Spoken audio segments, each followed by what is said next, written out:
All new tonight, Woodstock residents could soon be losing their emergency medical services entirely if they don't get the funding they need.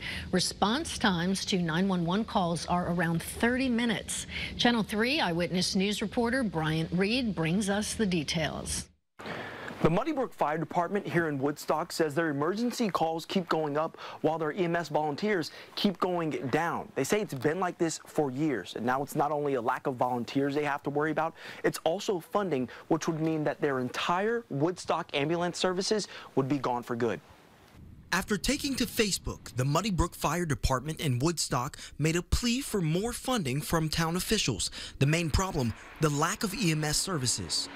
That's pretty scary stuff. The department laid out the problems in their post, saying in October, ambulances were full-staffed just 45% of the time, and in November, 57% of the time. But after some 30 to 40-minute ambulance response times and having to lean on neighboring municipalities, in December, the town began staffing an ambulance 24/7 and offering better money.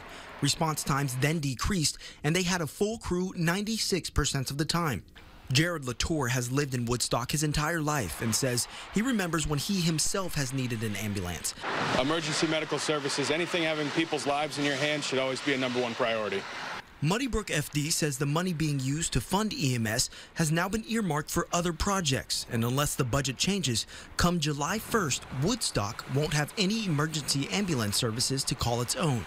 Now here's the deal. Per state law, towns must be able to provide their residents with EMS services. But in Woodstock's case, the question is, will those services come from the town itself, or will they have to reach out to other municipalities where service times could still take tens and tens of minutes for those who need them? In Woodstock, I'm Bryant Reed, Channel 3 Eyewitness News.